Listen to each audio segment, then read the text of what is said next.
திருவாக்கும் செய்கரும் கை கூட்டும் செஞ்சொல் பெருவாக்கும் வீடும் பெருக்கும் உருவாக்கும் மாதலால் வானோரும் யானை முகத்தானே காதலால் கூப்புவார் தம் கை. துன்பமதை துளைத்தருளும் குருவே போற்றி. குருமகா சன்னிதானத்துக்கும் எஜமானர் குருவுக்கும் எனது நமஸ்காரம். தர்மபுரம் ஆதீனம் ஜோதிட வகுப்புகளில் என் தந்தையான ஏன்.கே. நல்லகுருந்தப்ப சுவாமி அவர்களுக்கும் எனது வணக்கத்தை சொல்லிக்கொண்டு, இன்று பஞ்சாங்கம் எப்படி பார்க்கிறது அப்படின்றத பற்றி பேச போகிறோம். பஞ்சாங்கம் பார்க்குறதுல பஞ்சாங்கத்தில் இருக்கிற இன்ஃபர்மேஷன் என்ன இருக்கும்னா, தமிழ் மாதம் அதோடைய தேதி இருக்கும். காலத்தில் பஞ்சாங்கம் ஒரு காலமாக வரையப்பட்டு அதில் எழுதப்பட்டிருக்கும். காலத்தில் மாதத்தோடைய பெயர் இருக்கும். ரெண்டாம் காலத்தில் ஆங்கில வருஷத்தோடைய பெயர் இருக்கும். மூணாம் காலத்தில் வாரம்னா ஞாயிற்றுக்கிழமை, திங்கக்கிழமை, செவ்வாய்க்கிழமை, புதன்கிழமைன்னு வாரத்தோடைய பெயர் இருக்கும். இந்த தமிழ் மாதன்றது சித்திரை, வைகாசி, ஆணி, ஆடி எந்த பஞ்சாங்கத்தை நம்ம பார்த்துக்கிட்டு இருக்கோம், எந்த மாதத்தில் பார்த்துக்கிட்டு இருக்கோம்னு இருக்கும். அதுக்கு மேலே ஹெட்டிங்கில் என்ன கொடுத்துருக்கோம், குரோதன வருஷம். அடுத்து 2024, 25 அப்படின்னு போட்டு அந்த தலைப்பு இருக்கும். அதில் அந்த பேஜ் இருக்கும். பேஜில் ஒவ்வொரு மாதத்துக்கும் ஒரு பேஜ். அந்த ஒவ்வொரு பேஜ்லேயும் முதல்ல தமிழ் மாதம் தேதி, ரெண்டாவது ஆங்கில மாதம் தேதி, மூணாவது வாரத்தோடைய பெயர், திங்கள், செவ்வாய், எந்த கிழமையில் இருக்குது, என்னென்ன தேதி அப்படின்னு. அதுக்கப்புறம் திதி இருக்கும். 4 திதி, நட்சத்திரம், யோகம், கரணம், பஞ்சாங்கத்தோட 5 அங்கமும் இடம்பெறும். அதுக்கப்புறம் நட்சத்திர தியாஜ்யம் அப்படின்னு இருக்கும். நட்சத்திர தியாஜ்யம்னு இருக்கும். அதுக்கு அடுத்து அன்னைக்கு என்ன கிழமை, என்ன நட்சத்திரம், அன்னைக்கு எத்தனை நேத்திரம் இருக்குது அப்படின்னு கண் பார்வை, யூனிவர்சலில் இருக்கக்கூடிய நட்சத்திரங்களுடைய பார்வை எப்படி இருக்குது அப்படின்னு அதில் போட்டிருக்கோம். அந்த பார்வை. அடுத்து ஜீவன்னு ஒன்று இருக்கும், தியாஜ்யம்னு ஒன்று இருக்கும், நேத்திரம்னு இருக்கும், நட்சத்திர தியாஜ்யம்னு இருக்கும், நேத்திரம்னு இருக்கும், ஜீவன்னு இருக்கும். அதுக்கப்புறம்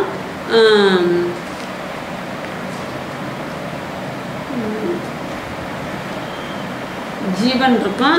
அடுத்து அமிர்தாதி யோகங்கள் அப்படின்னு சாதாரண அந்த நட்சத்திரத்துக்கு இன்னும் கிழமை அன்னைக்கு இன்னும் யோகம் அப்படின்னு இருக்கிறதுனால நட்சத்திரத்தை வச்சு ஒவ்வொரு கிழமைக்கும் என்னென்ன யோகம் இருக்கோ அந்த அமிர்தாதி யோகங்கள் பற்றி இருக்கும். அதுக்கப்புறம் நம்ம விவாக சக்கரம், நட்சத்திரம், ஜீவன் அதை பற்றி பேசணும். ராசி இருப்புனாக்க வைகாசி மாதம். இந்த வைகாசி மாதத்தில் 1ஆம் தேதி அன்னைக்கு ராசியோடைய இருப்பு எவ்வளோ இருக்குது அப்படின்னு போட்டிருக்கோம். அதே போல் 2ஆம் தேதி எவ்வளோ இருக்கும், 15ஆம் தேதி. இப்போ 5:40 நாழிகைன்னு போட்டிருந்துச்சுன்னா 5 நாழிகை 40 வினாடி. அதில் ஒவ்வொரு நாளும் ஒவ்வொரு வினாடி கழிஞ்சிக்கிட்டே வரும். அப்போ 30 பாகங்களாக அது கழிஞ்சாதான் அந்த சூரியன் அப்படியே ஷிஃப்ட் ஆகி போய்கிட்டே இருக்கார். அப்போ கொஞ்சம் கொஞ்சமாக தாண்டி போகிறாருன்னு அர்த்தம். போகையில் எதிர இருக்கிற காலம் இந்த ராசியில் இருப்பு போய் முடிஞ்ச 60 நாளிகை முடிகிறதுக்கு முன்னாடி இருக்கிறது. அந்த சூரியன் இருக்கிற நாளிகையிலேருந்து முன்னாடி இருக்கிறது அந்த சூரிய உதயத்துக்கு அப்புறம் வர்ற லக்னம். சூரியன் உதயத்துக்கு அப்புறமும் மட்டும் இல்லாமல் அந்த 5 நாளிகை 40 வினாடி ரிஷபராசி அப்படின்னு சொல்லி அதை பிரித்து அந்த வைகாசி மாதத்துக்கு போட்டிருந்தாங்கன்னா மாதம் 15ஆவது தேதியில் 2.5 நாளிகை ப்ளஸ் அந்த 40 வினாடி இருந்துச்சுல்ல, அந்த 2.5 நாளிகையில் 30, இந்த 40ல் 20, இது சேர்த்து பார்த்தோம்னா கிட்டத்தட்ட 270ன்னா 3 நாளிகை 10 வினாடி இருக்கிற மாதிரி இருக்கும். அதுதான் 15ஆம் தேதின்னு பேர். அப்போ மிச்சம் இருக்கிறது என்ன பண்ணுறது? இன்னும் கழிய வேண்டியது 3 நாளையே 10 வினாடி போட்டிருக்கு. முடிச்சது எங்கிட்ட இருக்குன்னாக்கா இந்த நாளிகையோடைய முன்னாடியே இருக்குது. அது அப்படி அந்த ஒரு பாகத்தில் 15ஆம் தேதி இதுன்னா இங்கே இருக்கிறது வந்து சூரியன் இங்கே இருக்கிறாருன்னா இங்கே இருக்கிறது 3 நாளிகை 10 வினாடி இங்கிட்டு போகணும்னா இங்கே வந்து அப்போ 5:40 சொன்னேன் இல்லையா? 5:40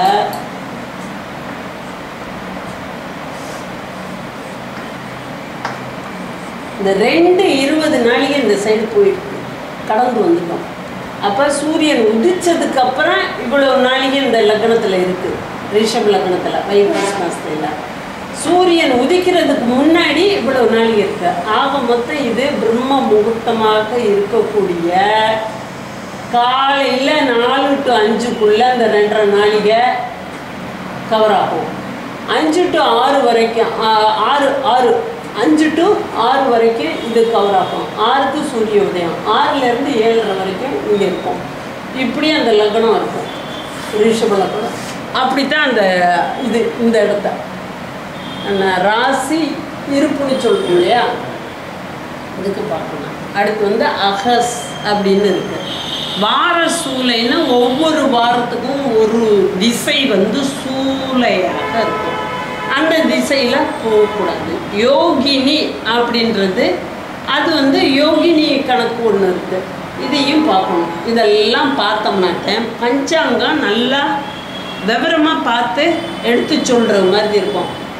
இப்போ வந்து நட்சத்திரம் ஓஹோன்னு இருக்கும். அட்சய திருதிகை திதியில் தங்கம் வாங்கணும்னு சொல்லுவாங்க. அட்சய திருதிகை திதி 60 நாளிகை இருக்கும். அது சித்திர மாசத்துல திருதிகை திதியை 60 நாளிகை இருக்கும். எப்போ தங்கம் வாங்கணும்னு கேட்டால் அட்சய திருதிகை திதியில் கடக லக்னத்தில் தான் தங்கம் வாங்கணும். அப்போ சித்திர மாதத்துக்கு கடக லக்னம் எப்போ வரும் அப்படின்னு பார்த்தோம்னா சித்திர மாதத்துக்கு 5 நாளிகைன்றது சித்திர மாதம் மேஷ ராசியில் சூரியன் வந்து உதிச்சு 5 நாளிகை வரைக்கும் மேஷ ராசி, அந்த மேஷ ராசியோடைய இது அமைப்பு இருக்குது. அதுக்கப்புறம் 2 நாளிகை ரிஷபம் இருக்குது, 5 நாளிகை. அப்போ 5 5 10 காலையில் 10 மணி எழுதி ரிஷப லக்னம். அதுக்கப்புறம் ஒரு 5 நாளிகை 2 மணி நேரம் 12 மணி எழுதி மிதுன லக்னம். அதுக்கப்புறம் 5 நாளிகை 12 to 2 வரைக்கும் கடக லக்னம். அப்போ கடக லக்னத்தில் அட்சய திருதிகையில் லக்னம் கடகமாக இருக்கணும், திருதிகை திதியாக இருக்கணும், நட்சத்திரம் ரோகிணியாக இருக்கணும். சித்திர மாசத்துல ரோகிணி நட்சத்திரத்தில் தான் அட்சய திருதிகை வரும். அது மேபி ரிஷப லக்னத்தில் இருக்கிற கார்த்திகை நட்சத்திரத்திலிருந்து அட்சய திருதிகை தொடங்கி ரோகிணி நட்சத்திரம் வரைக்கும் வியாபிச்சு இருக்கலாம். இந்த 60 நாளிகை இது கார்த்திகையாக இருக்கும், இது ரோகிணியாக இருக்கும். ஆனால் ரோகிணி முழுசுமே திருதிகை திதியில் இருக்காது, கார்த்திகை முழுசுமே திருதிகை திதியில் இருக்காது. அப்போ கடக லக்னம், லக்னாதிபதி யாரு? சந்திரன். அந்த சந்திரன் எப்படி இருப்பார் கடக லக்னத்தில்? ரிஷபத்தில் இது ரோகிணி நட்சத்திரம்னா ரிஷபம் 2வது லக்னமான ரிஷபத்தில் இருப்பார். அப்படி ரிஷபத்தில் இருக்கும்போது ரிஷப லக்னம் சந்திரன் இருந்தால் சந்திரன் உச்சம், லக்னாதிபதி உச்சம். அப்போ 1/2 கிராம் வாங்கி வச்சாலும் அந்த வருஷத்துல எப்படியாவது ஒரு 10 பவுனாவது பிள்ளைகளுக்கு வாங்கி வச்சிடலாம். The accumulation of column is the God. ரிச்சுவாலிட்டியோடைய அக்குமுலேஷன் தான் கடவுள். கடவுள் தான் காலம். காலத்தை வந்து ஜோதிடர்கள் மட்டும்தான் கடவுளை ஆக்க முடியும், கடவுளை கண்டுபிடிச்சி சொல்ல முடியும். ஆக்குறது இல்லை, அவங்க எதையும் ஆக்கவும் இல்லை அழிக்கவும் இல்லை. அவங்க கண்டுபிடிச்சி சொல்கிறாங்க. நீ அட்சய திருதிகைக்கு தங்கம் வாங்கணுன்ட்டு முதல் நாள்லே உனக்கு தெரியுது அட்சய திருதிகை ஸ்டார்ட் ஆகிடுச்சுன்னு. சரி போ, லலிதா ஜுவல்லரிக்கு போ, எங்கே வேணா போய் வாங்குவேன். ஆனால் அன்னைக்கு என்ன லக்னமாக இருக்கும்? இப்போ வந்து கடக லக்னமாக இருக்கும். இப்போ கடல் இருக்கிறதுக்கு அட்டமத்துச்சு. கல்லை கண்டா நாயை காணும், நாயை கண்டா கல்லை காணும். ரோஹிணி நட்சத்திரம் 2 நாளிகையில் இருக்கு, மிட் நைட்டில் இருக்குது கடல் லக்னம். மிட் நைட்டில் வராது இல்லையா லக்னம். இங்கே என்ன 1 to 2 தானே நான் சொன்னேன்.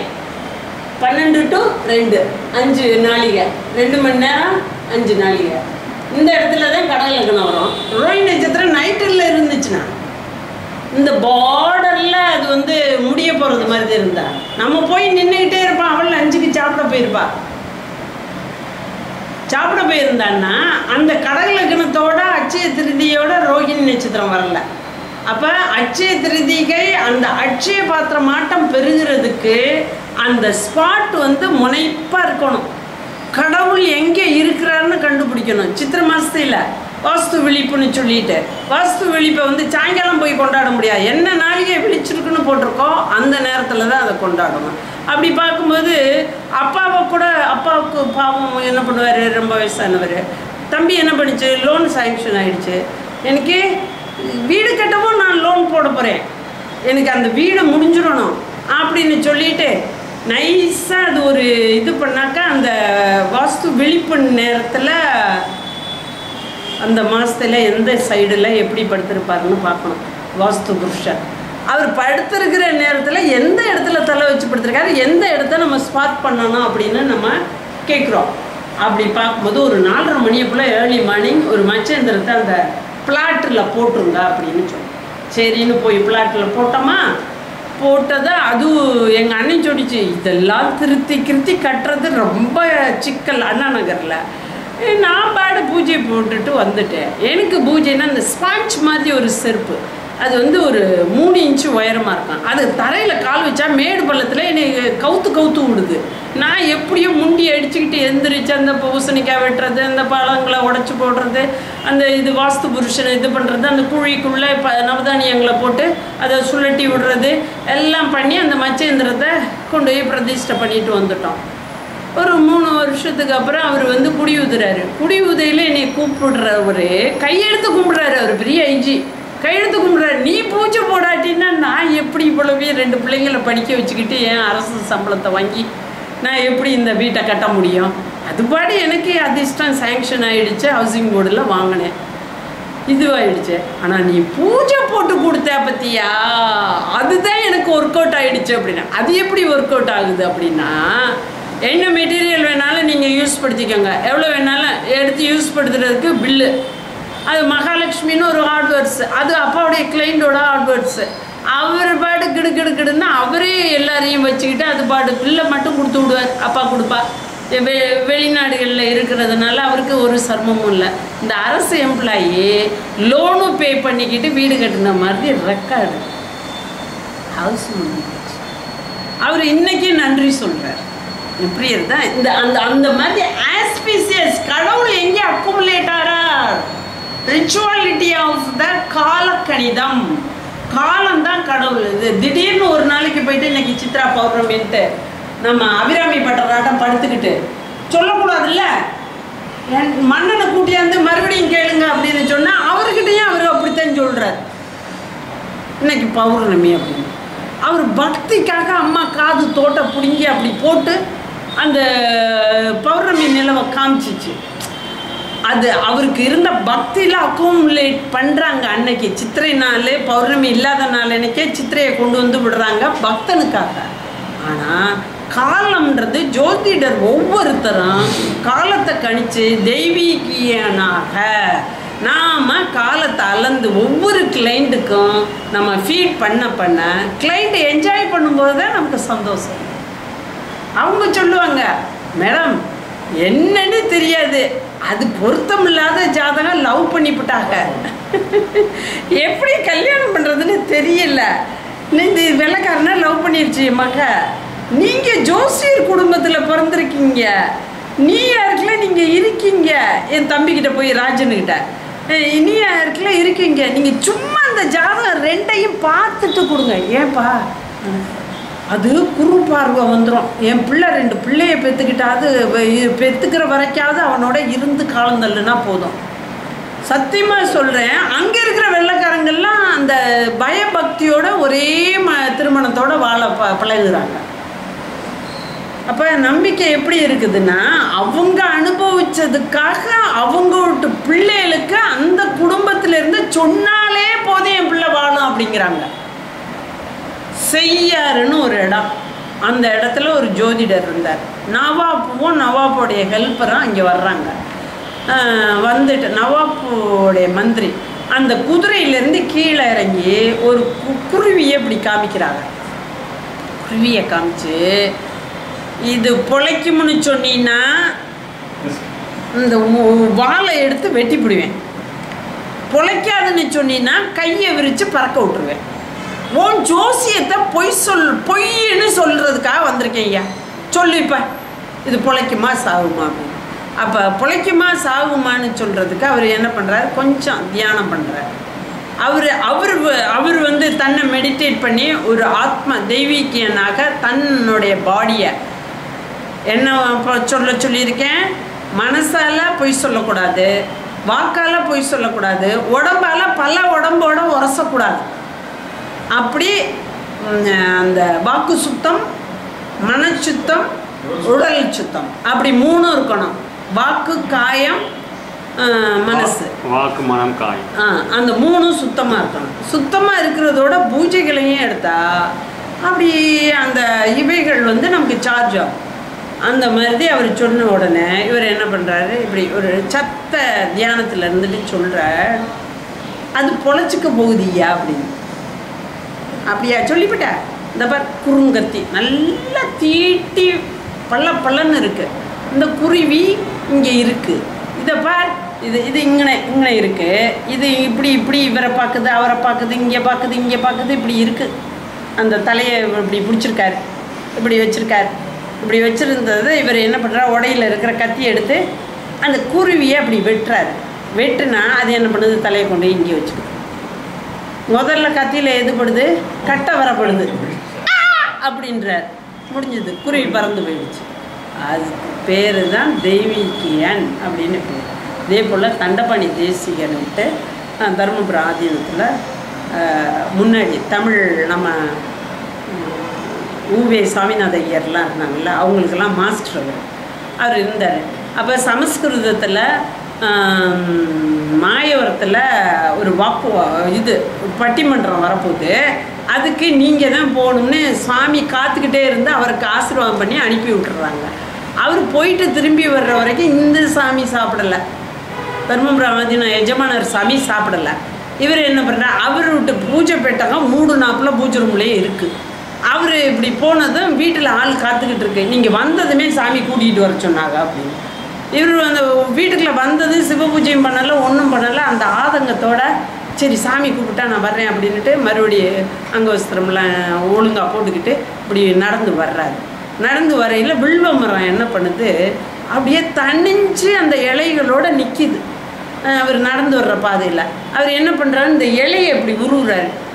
அந்த அவருடைய பெட்டகத்துக்குள்ளே இருக்கிற சிவபெருமான் ஆத்ம மூர்த்தி இருக்காருல்ல, அவரை நினச்சி இப்படி போட்டுட்டு இவர் பாட்டு சாமியோடு வரணும். சாமியோடு போனாக்கா அப்புறம் நைட்டு டின்னர் முடிஞ்சுட்டா அவரையும் சாப்பிட வச்சுருக்காரு. வந்து எப்படி இன்னைக்கு நாள் பூஜை பண்ணுறது, மறுநாள் பெட்டகத்தை திறந்தா இவர் எத்தனை இலையை ஆஞ்சு அங்கிட்டு போட்டாரோ அத்தனையும் பெட்டகத்துக்குள்ளே இருக்கான். அப்போ அவர் பூஜை பண்ணிட்டாருன்னு தானே அர்த்தம். கிருபானந்த வாரியார் சொல்லுவார், மலேசியாவில் இருக்கையில் அந்த இது பண்ண இல்லை, அவர் நல்லா பேசுவார். அவர் சொல்லுவார், ஃப்ளைட்டில் உட்காந்துட்டா எங்கே நம்ம குளிச்சுட்டு பூஜை பண்ணுறது, விபூதியால் பிரோச்சனம் பண்ணிக்க வேண்டியது தான். அப்போ நம்ம வந்து வைக்கிற பிளேட்டில் வைக்கிற முட்டை கலந்த கேக்காக இருக்கும், சிவார் போனோம்னா தண்ணியை தொளிச்சு விட்டு சாப்பிட வேண்டியது அப்படிப்பார். அதுபோல் தெய்வீக்கியர்கள் தியானங்கள் அப்படின்றது வந்து ஒரு ஒரு மேக்னெட்டை ஆப்ரேட் பண்ணி ஒரு ஆர்மேச்சருக்குள்ளே அந்த கரண்ட் ப்ரொடக்ஷன் பண்ணுற மாதிரி காலங்கள்ன்றத கணிக்கிறதுக்கு இந்த பஞ்சாங்கத்தில் இத்தனை ஐட்டங்கள் கொடுத்துருக்கு. இந்த ஐட்டங்களில் தியாஜ்யம்னா என்ன, ஜீவன்னா என்ன, நேத்திரம்னா என்ன அப்படின்னு நம்ம தெரிஞ்சு காட்டினா,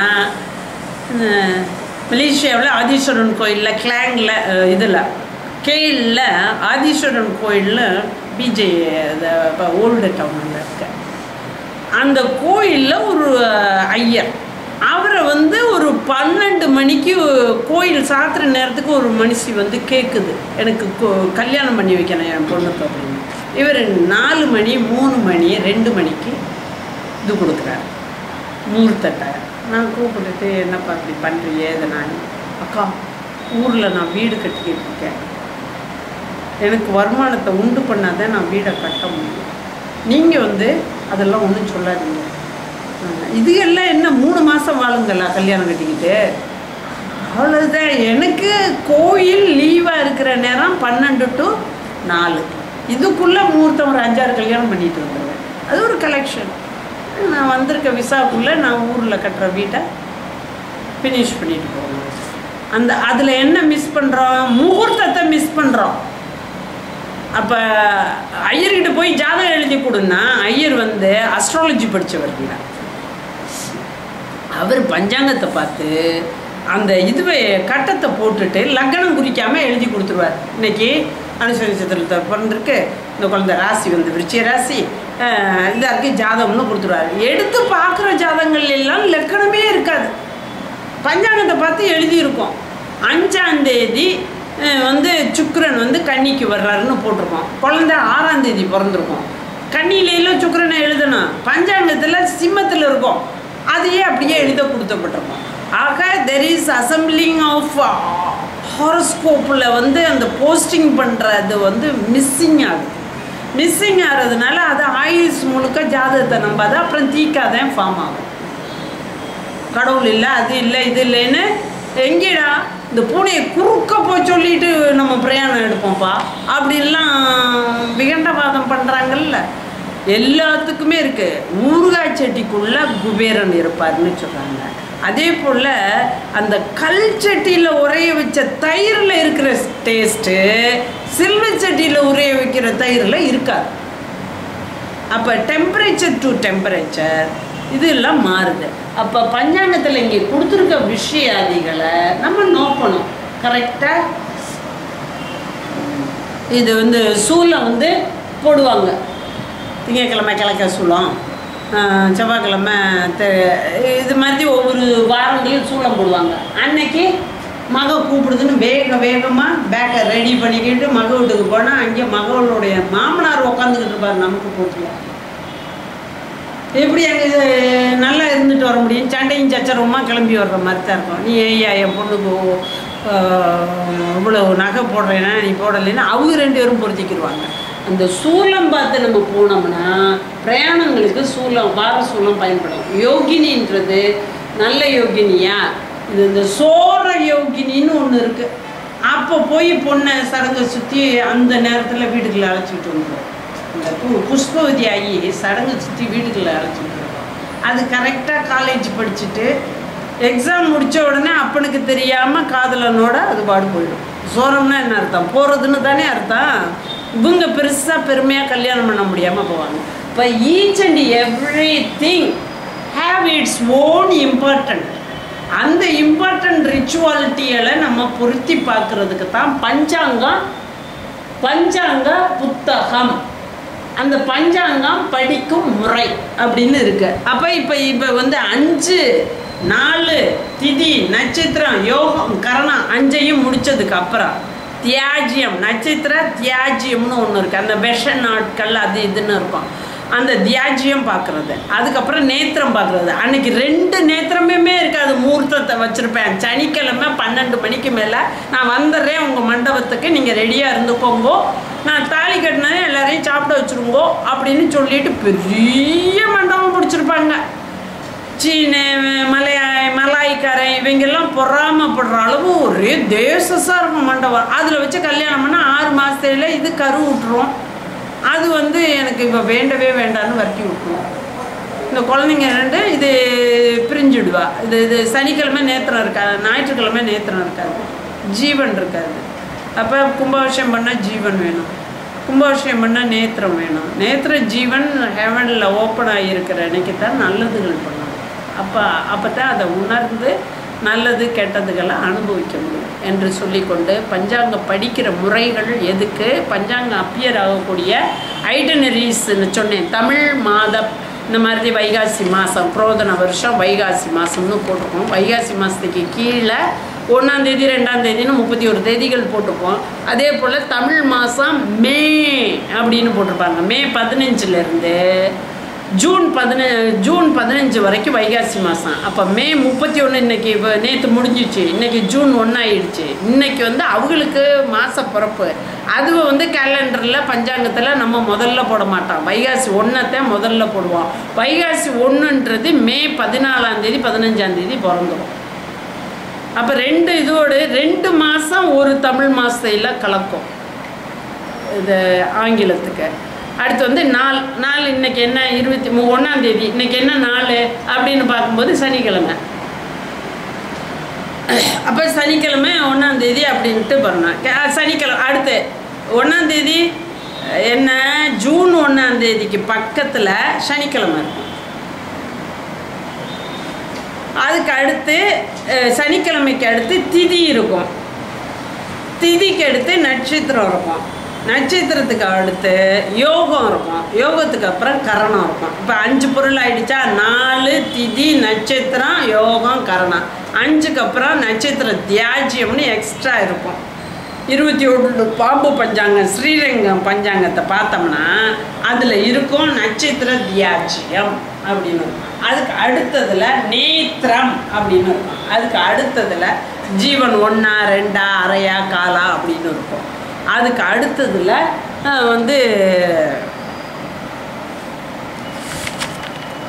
நேத்திரம் நட்சத்திரம் தியாஜ்யம் இதெல்லாம் இருக்கும். இதுகளெல்லாம் ஃபிக்ஸ் பண்ணிட்டேன். அந்த நாள் அமிர்த காலம், அந்த யோகம் அமிர்த யோகம். இப்போ ரோகிணி நட்சத்திரம் வெள்ளிக்கிழமைன்னா மரண யோகம்னு போட்டுக்கணும். அதே போல் ஒவ்வொரு நட்சத்திரம் ஒவ்வொரு கிழமைக்கு அமிர்த யோகம் மரண யோகம் இப்படின்னு யோகங்கள் மாறி மாறி வரும். நட்சத்திரத்துக்கு ஏற்ற மாதிரி கிழமையோடு சேர்ந்து மரண யோகத்தில் எவனுக்காவது பில்லி சூனியம் வைக்கணும்னா வைக்கலாம்.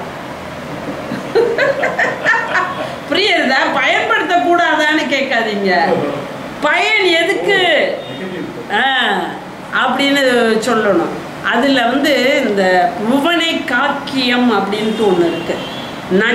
நட்சத்திரம் 4 திதி கரணம் இவைகளெல்லாம் யூஸ் படுத்தி புவனேஸ்வரி சக்கரம்னு ஒன்று இருக்குது.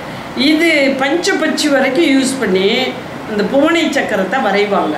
அந்த புவனை சக்கரம் வந்து கருவூராருடைய சாஸ்திரம்.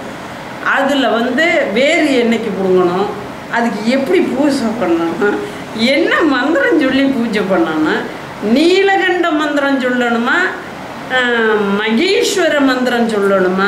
அப்போ சிவனில் 5 பேர் வர்றாங்கல்ல 8 பேர் வர்றாங்கல்ல, அதில் எந்த மந்திரத்துக்கு எந்த ரிச்சுவல் அப்படின்னு. குழந்தை வேணும்னா அதுக்கு ஒன்று, விவேசனம் பண்ணணும்னா அதுக்கு ஒன்று. அதுபோல் அந்த அஷ்ட இதெல்லாம் இருக்குது கர்மாக்கள்லாம் இருக்குல்ல, அதுகளை பிரயோஜனம். அது வெரி ஹை கிளாஸ் ஸ்டடி. 9 கோடு குறுக்கையும் நெடுக்கையும் போட்டுட்டோம்னா 64 கட்டங்கள் கிடைக்கும். 64 கட்டத்தில் நடுவில் 4 கட்டம் மட்டும்தான் பிரம்ம இருக்கக்கூடிய இடம். அது மாதிரி கட்டித்தான் செட்டிநாடு வீடுகள். அந்த பிரம்ம இடங்கள் பேய்கள் அலையக்கூடியது, ஆத்மாக்கள் அலையக்கூடிய இடம். அந்த இடத்த ஃப்ரீயாக விட்டுருப்பாங்க. மழை பெஞ்சால் அப்படியே தண்ணி கொட்டும். நம்மளுக்கு 6 மாதத்துக்கே அண்டாக்கல்ல பிடிச்சி வச்சுருவோம். எங்கள் வீடுகள்லாம் பிடிச்சி வச்சாங்கன்னா அது அருவியாட்டம் கொட்டும்.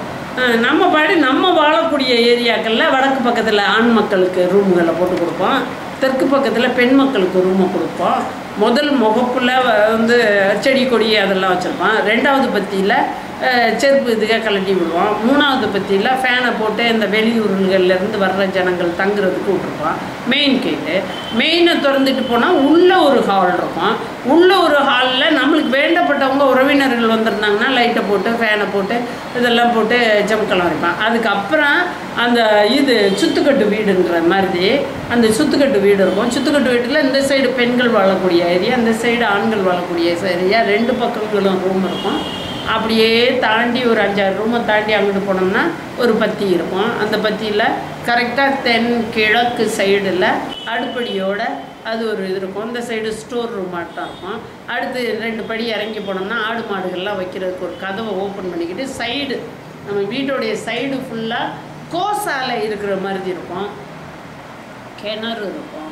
வடக்கும் கிழக்கும் சந்திக்கக்கூடிய இடத்துல இந்த கர்னல் அப்படின்னு மூளையிலேருந்து கோடு போட்டோம்னா ஒன்று அந்த கிணறு கிழக்கு பக்கம் வர்ணதிக்கில் ஒதுங்கணும், இல்லாட்டினா குபேர பக்கம் ஒதுங்கணும். அந்த குறுக்கு கோட்டுக்குள்ளே வரக்கூடாது. அப்படி அமைஞ்சிருச்சுன்னா அந்த வீடு தண்ணியோட எல்லா வசதிகளோடையும் சௌகரியமாக இருக்கும். பின்னாடி ஒரு கேட் இருக்கும். மாடுகள் வந்து போகிறது, இது வீட்டுக்குள்ளே சமைக்க பொருள்களை வாங்கிட்டு வர இதுகெல்லாம் பின் கதவை யூஸ் படுத்துவாங்க. முன் கதவில் சொந்தக்காரங்க வரவேற்க அது மாதிரி. இந்த 64 கட்டங்களில் ஒவ்வொரு கட்டமும் ஒவ்வொரு இம்பார்ட்டன்ட் உள்ளது. இப்போ இதுதான் பஞ்சாங்கம். இந்த பஞ்சாங்கத்தை வந்து ரிச்சுவாலிட்டி ஆஃப் காடை பிடிக்கிற ரிச்சுவாலிட்டி அதுக்குள்ளே இருக்குது. அது நம்ம எடுத்து முகூர்த்தத்துக்கு, அச்சய திருதியை பார்க்குறதுக்கு, பிரயாணத்துக்கு போகிறதுக்கு, அதுக்கப்புறம் திதி தர்ப்பணங்கள் பண்ணுறதுக்கு, இதுக்கெல்லாம் ஃபிக்ஸ் பண்ணுறதுக்கு பஞ்சாங்கத்தை எப்படி படிக்கணும் அப்படின்னா முதல்ல லேர்ன் பண்ணணும். அதில் இப்போ இன்றைக்கி 7 ஐட்டத்தை எழுதி போட்டுட்டேன். பிரயோகம் பண்ணுற வித்தையை சொல்லிட்டேன். அடுத்த வாரத்தில் இந்த இதுகள் எதுக்கு நம்ம யூஸ் படுத்துகிறோம் அதோடைய இது என்னன்ட்டு கொடுத்த லெசன் வரைக்கும் கொடுத்துறேன். அதுக்கப்புறம் இந்த பஞ்சாங்கத்தில் இன்னும் அடுத்தடுத்து என்னென்ன பார்க்கணுமோ அது ஒரு தலைப்புகள் இருக்குது. ஒரு 20-30 தலைப்பு. அகஸ்னா அது பயன்படுத்தக்கூடிய நேரங்கள்னு ஒன்று. நஞ்சு இருக்கும். அதாவது 60 நாளிகை ரோகிணி இருந்தாலும் அதில் 55லேருந்து 57 நாளிகை வரைக்கும் அப்படி இருக்கும். அதுகளையெல்லாம் நம்ம தெரிஞ்சுக்கணும். ஓகேயா? ஜீவன்னா அது உயிர் இருக்கா இல்லையா, அன்னைக்கு ரோஹிணி நட்சத்திரத்தில் உயிர் இருக்கா இல்லையா அப்படின்றது. அதே போல் சக்கரம்ன்றது இருக்குது. விவாக சக்கரம்னு இருக்குது. சீதா விவாக சக்கரம்னா அதுகளை தொட சொல்லுவாங்க. அதுக்கு மேட்சிங் பார்ப்பாங்க. இது எல்லாம் இருக்குது.